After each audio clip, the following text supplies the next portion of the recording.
Guys, what's up? Kyle Watts, How to Become a Lyft Driver YouTube channel. Alright, it's April 21st, 12:49 a.m. I just dropped a video, how to make the most money being a Lyft driver. It's driving during the bonus periods. It's driving during the busiest times of the day. There's two types of money you can make.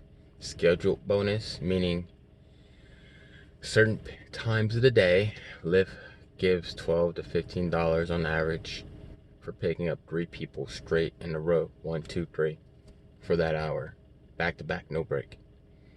On top of the money you're earning for your regular money, so you're literally doubling your money, if not more.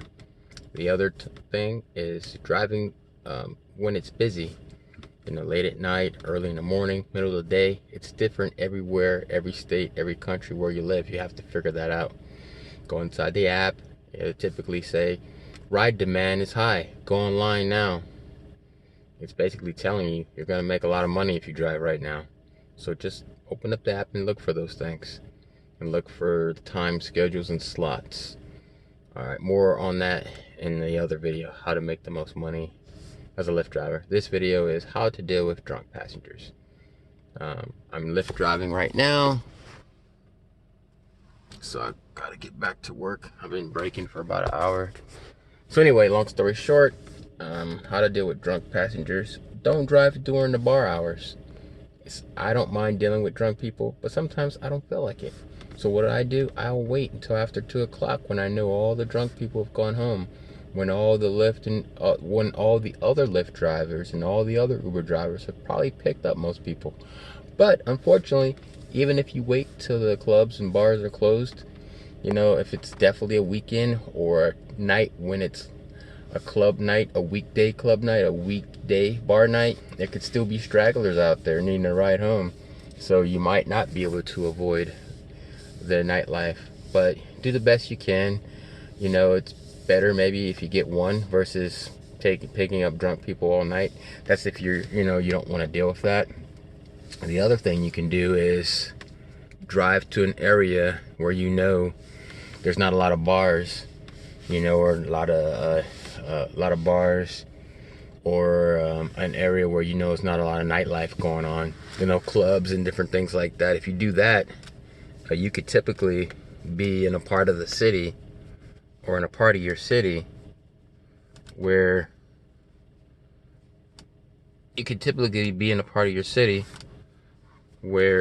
excuse me, it's itching a little bit. You could be in a part of your city where you won't get pulled to the place where the bars and nightlife. No guarantee. There's been nights where I've tried to avoid the nightlife and I got pulled to where the nightlife is happening. And then there's nights when I try to get to the nightlife and I'm getting pulled super far away from the nightlife. So you just got to figure it out for yourself. The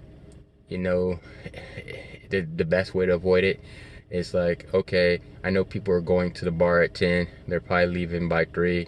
So 10, 11, 11, 12, 12 to 1, 1 to 2, 2 to 3. So that's a 5-hour time frame.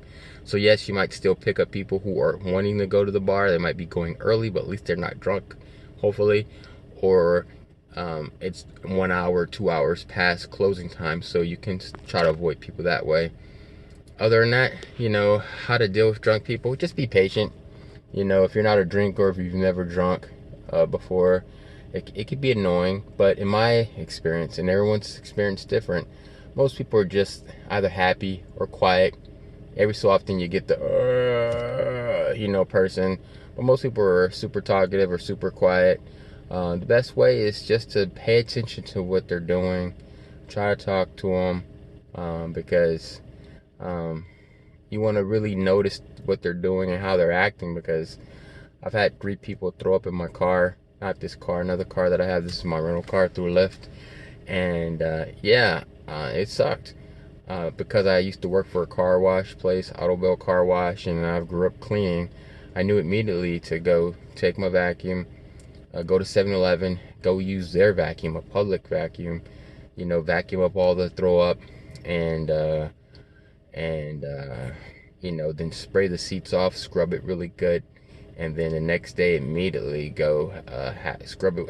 Keep cleaner in your car, hand wipes, sanitizer, cleaning material like actual spray bottle cleaner, and some kind of a wipes, paper towels, maybe some kind of a brush or something, so in case it gets in your seat.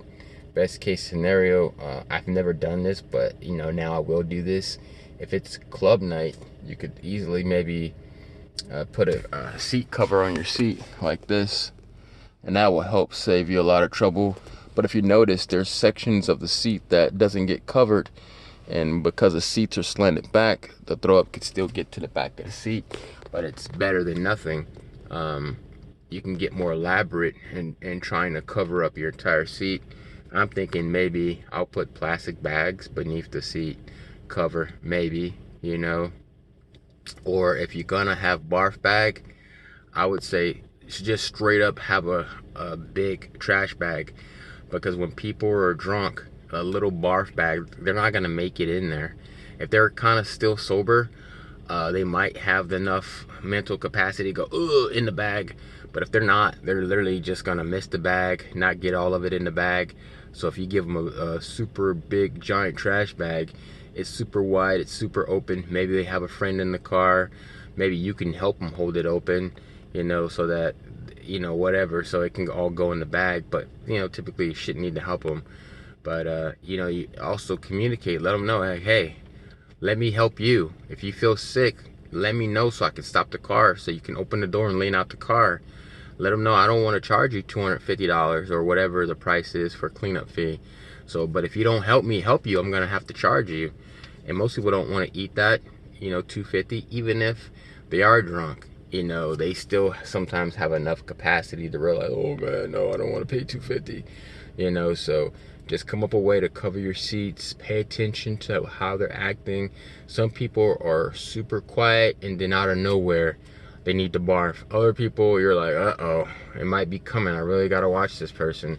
But usually when it happens, it's literally out of nowhere, and it's literally happening so fast, the person throwing up can't even control themselves. I had one guy in the front seat. His friends were tapping him on the neck. He was like, stop, stop. And then immediately out of nowhere, he's like,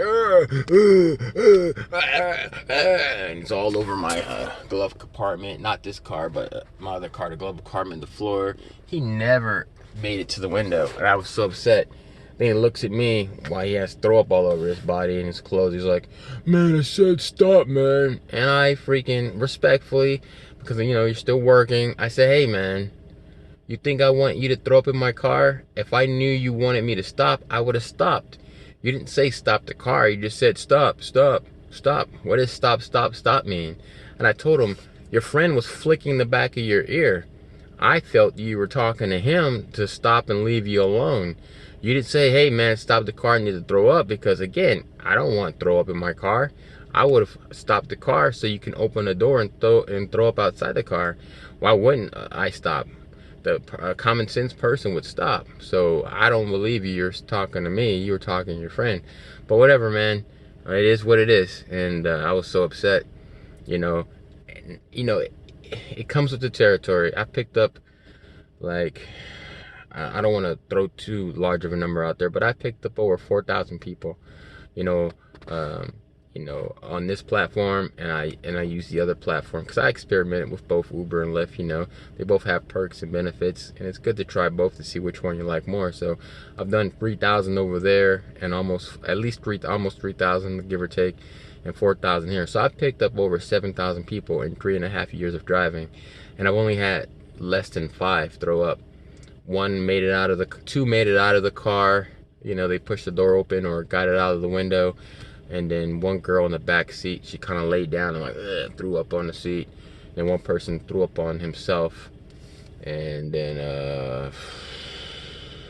those are the only 2 I can remember. The other 2 were kind of like out the door and on the side of the car, and got their head out. So those are the only 2 I can literally remember. So I think that's it. 4 total, but 2 in the car. So that's not much. I mean, 1 is too much, but out of like 7,000. So it's not something you really have to be worried about, but realize that it may happen at some point.